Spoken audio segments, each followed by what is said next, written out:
Bienvenidos a este nuevo video en el cual veremos las fracciones, las partes y los tipos de fracciones, así como ejemplos y utilización del mismo.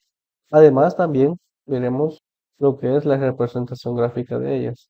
Si recordamos en los videos anteriores, vimos lo que eran las partes de los números y el valor posicional de los números.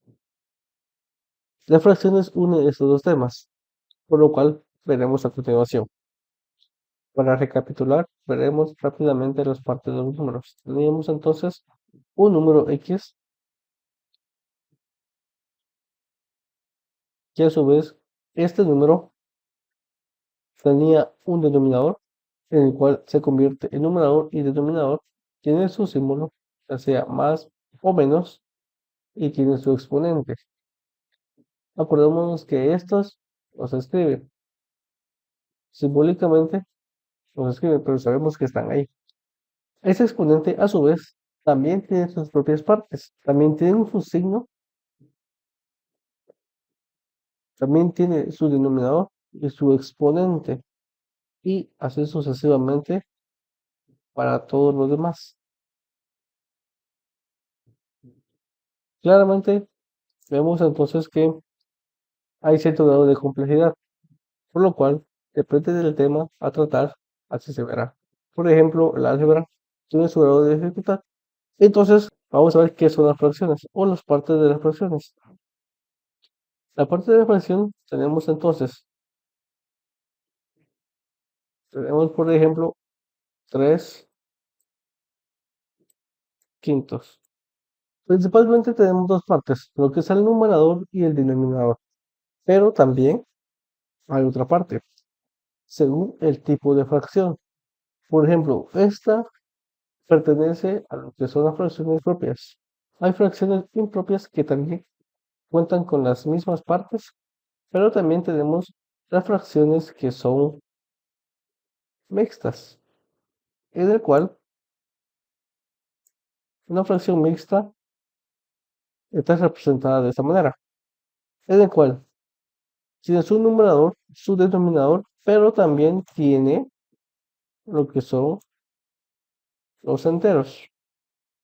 Como vemos, dependiendo del tipo de fracción, así también tendrá sus partes. En las fracciones mixtas tenemos tres partes, por lo cual tenemos el numerador, que en este caso sería el 3, el denominador, que en este caso sería el 5, y el entero, que en este caso sería el 2. Ahora, ¿qué representa? Por ejemplo, entonces tendremos lo que es 3 quintos. Ahora, la pregunta es, ¿qué significa 3 quintos? 3 quintos tenemos entonces que el denominador representa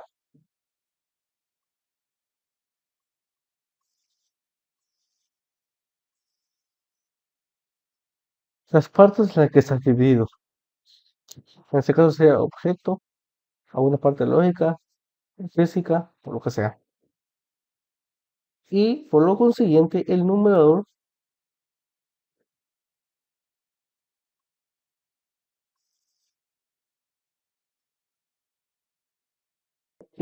representa las partes seleccionadas.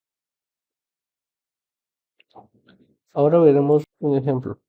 Tenemos entonces, por ejemplo, la figura común de la representación gráfica de las fracciones. Aquí tenemos un objeto. Este objeto puede ser cualquier cosa, un pastel, una manzana. Por ejemplo, si nos vamos al mundo físico, sería un terreno, una notificación, cualquier cosa que pueda dividirse. Entonces tendremos,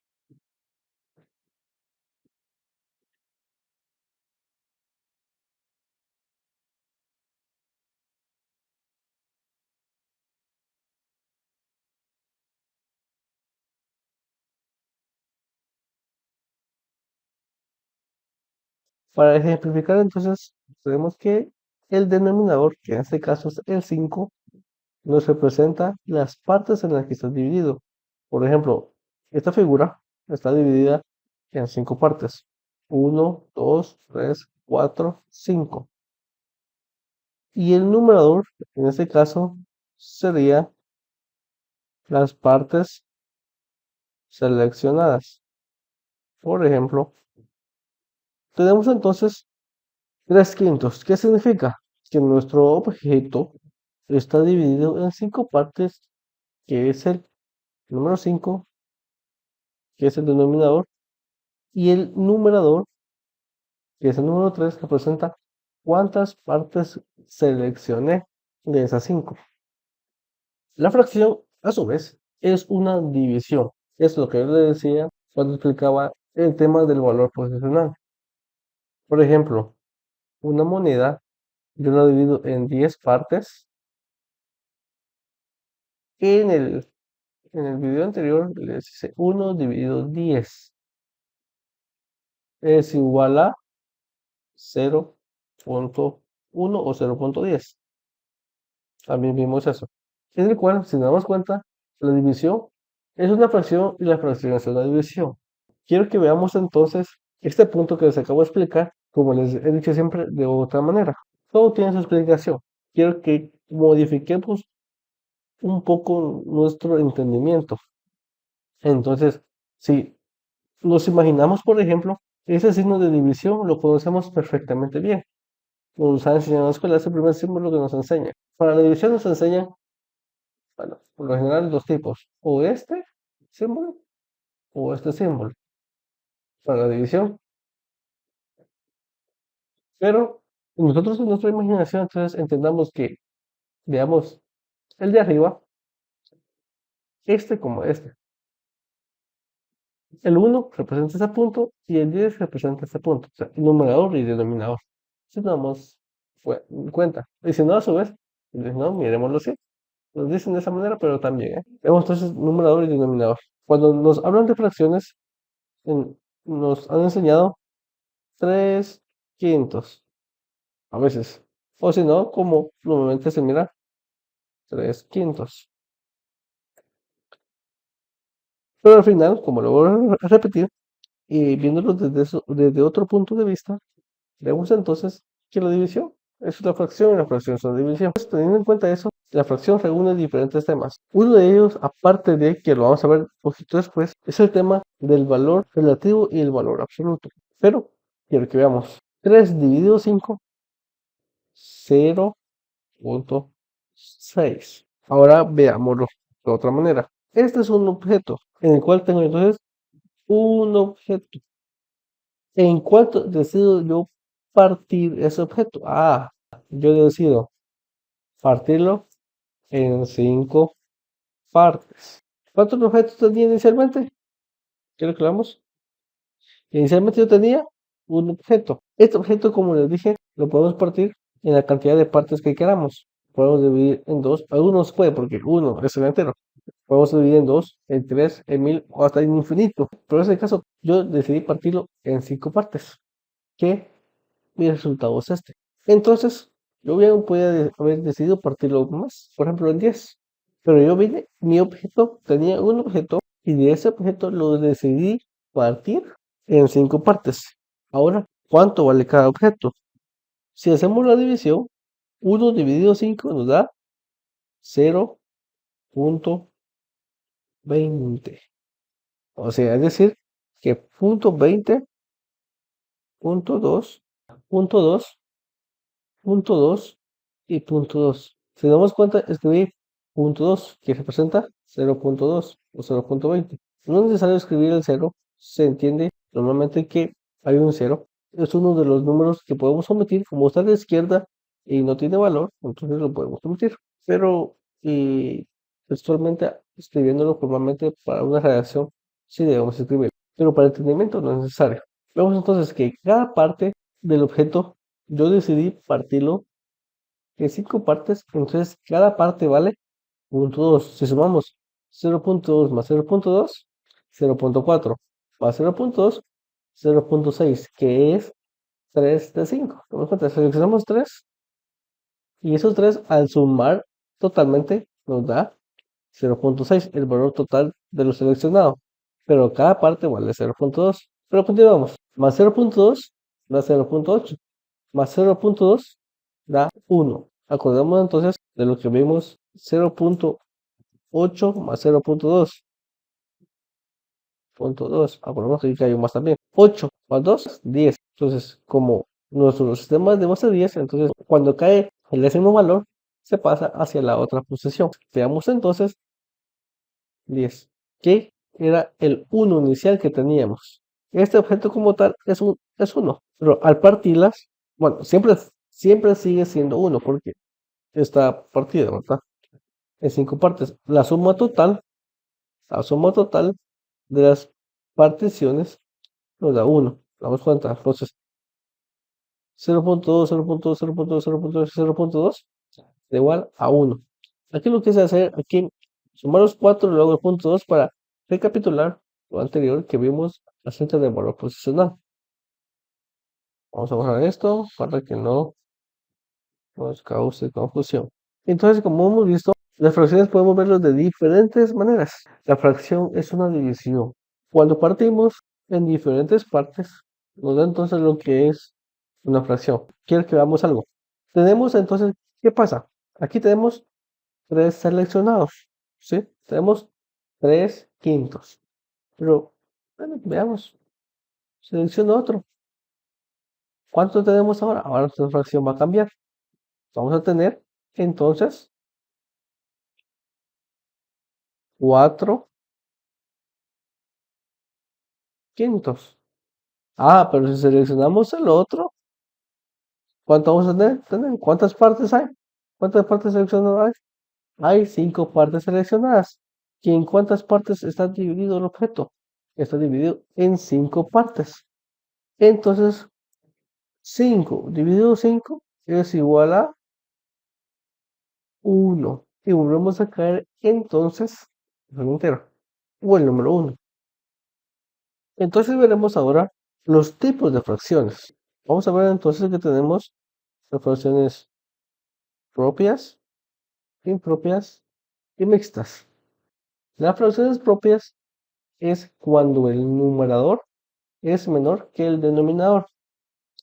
Y las impropias es cuando, por ejemplo, tenemos 7 quintos. Las fracciones impropias entonces es cuando el numerador es mayor que el denominador. Y las mixtas, aquí se cumplen dos reglas. Tiene la regla en este caso de la fracción propia, que el numerador debe ser menor que el denominador. ¿Sí? Por lo consiguiente ¿tenemos cuenta? El numerador es menor que el denominador, pero tiene un entero. Ahora, estas dos fracciones son las mismas, tienen el mismo valor. Ahora vamos a pasar a lo que son las fracciones impropias. ¿Cómo entendemos entonces las fracciones impropias? Aquí se nos es lógico, porque tenemos que seleccionamos 3, pero el objeto está dividido en 5. Pero ahora aquí decimos nosotros, 7 partes, si solo está dividido en 5. Y ahora aquí, ¿qué es? Lo que nos dice el denominador es en cuántas partes está dividido el objeto, mas no nos dice cuántos objetos. Por lo consiguiente, vamos a volver a hacer la representación gráfica que habíamos hecho anteriormente. Tenemos entonces aquí un objeto, que este objeto está dividido por lo consiguiente en 5 partes. Entonces se nos hace lógico decir, bueno, tengo seleccionado una parte, 2 partes, 3 partes, 4 partes, 5 partes. Ahora, ¿de dónde saco las otras 2 partes? Si ya tengo 5. Entonces, aquí hay que ver esto. Que para ese caso tenemos nosotros que son, por ejemplo, digamos manzanas, son 2 manzanas. Y las dos están divididas en las 5 partes. El denominador nos dice en cuántas partes se ha dividido el objeto. En este caso aquí, como voy a repetir, no nos dice cuántos son objetos. Si tenemos más de un objeto, todos esos objetos deben estar divididos en la cantidad que me dice el denominador. Entonces aquí tengo 2 objetos que, por ejemplo, digamos fruta, que así normalmente nos enseña, tenemos 2 manzanas. pero estas manzanas las tenemos que dividir en 5 partes. Por lo consiguiente, tenemos entonces que aquí tenemos 5 partes seleccionadas y luego tenemos 6 partes y 7 partes seleccionadas. Por lo consiguiente, ahora vemos la fracción impropia es entonces cuando el numerador es mayor que el denominador, en este caso 7 quintos. El 7 es mayor que 5. Entonces vemos que aquí hacemos un uso de otro objeto. Tenemos entonces 1, 2, 3, 4, 5, 6, 7. ¿En cuántas partes están divididos los objetos? Están divididos en 5. Ahora, veamos eso entonces. Ahora, la fracción mixta es lo mismo que la fracción impropia. Es el mismo valor. Tenemos entonces que, a final de cuentas, como vimos anteriormente, que 5 partes seleccionadas de 5 es un entero. Entonces aquí tenemos un entero, ¿sí? Un objeto entero y del siguiente objeto tenemos 2 partes de 5, por lo cual vemos aquí 1 entero, 2 quintos, 1 entero y 2 partes seleccionadas de 5. Ahora, ¿cómo lo convertimos? 7 quintos es lo mismo a 1 entero, 2 quintos. En la matemática siempre debemos de simplificar los datos. 7 quintos está correcto, pero no es lo óptimo. Siempre es correcto realizar lo que es una simplificación. En todo lugar, y más en álgebra, vamos a ver lo que es la simplificación. 5 séptimo está correcto, pero más correcto está un entero, 2 quintos. Vemos un entero y 2 quintos. Ese es lo más correcto. Entonces, ¿cómo lo convertimos? Para convertir 7 quintos, entonces tenemos el numerador es siempre la parte del dividendo en una división. ¿Sí? Tenemos una división y hay diferentes formas de hacer la división, pero voy a hacerlo de esta manera. Entonces, el 7 es el numerador y el 5 es el denominador, o en este caso sería el dividendo, perdón, el divisor. Ese es el dividendo, este es el divisor. El resultado es el cociente y lo que es lo que sobra es el residuo. Veamos entonces, 7 dividido en 5, lógicamente 1, 5 por 1, 5. Acordemos entonces que por ley vamos a cambiar el signo. Y la división, lo que pasa no solo es cambiar el signo, sino que tenemos una formulación que el cual nos hace que cambiemos el signo. Pero el cambio de signo es por una razón, no es solo porque se coloque así. Entonces, 5 por 1, 5. Cuando tenemos 7 menos 5, 2. Acordamos de la recta numérica. 7 menos 5, tiramos 5 a la 5 posiciones a la izquierda, nos quedan 2. Entonces, ahora vemos que el cociente que es el resultado pasa a ser entero, que en este caso es 1. El residuo, la parte que sobra de la división, es el numerador. Y el denominador, en este caso, es en cuántas partes está dividida el objeto. Por lo consiguiente, tenemos un entero, 2 quintos. Ahora, normalmente cuando estamos haciendo operaciones matemáticas, hay veces que para facilitarnos necesitamos convertir estas fracciones mixtas en fracciones impropias, porque para que se nos haga el procedimiento de cálculo más rápido o más adecuado o más entendible hacia nosotros. Entonces, en ocasiones tenemos que convertirlo de mixtas a impropias. ¿Cómo se hace entonces esto? Bueno, para eso hacemos lo que es entero hacia el denominador, realizamos una multiplicación. El resultado de esa multiplicación vamos a sumarle el numerador. Entonces sería 1 por 5, 1 por 5 es igual a 5. Ya tenemos lo que es el primer resultado, 1 por 5. De ahí tenemos que sumar el numerador. ¿Cuánto es el numerador? Al resultado de esta operación, sumamos el numerador. Vamos entonces que 5 más 2 es igual a 7. Entonces, por lo consiguiente, ahora este resultado será nuestro numerador, que en este caso sería 7, y el denominador sigue siendo el mismo. No cambia porque es la representación de cuántas partes está dividido el objeto. Gracias por su atención. Esto ha sido todo por hoy. Los esperamos en los próximos videos.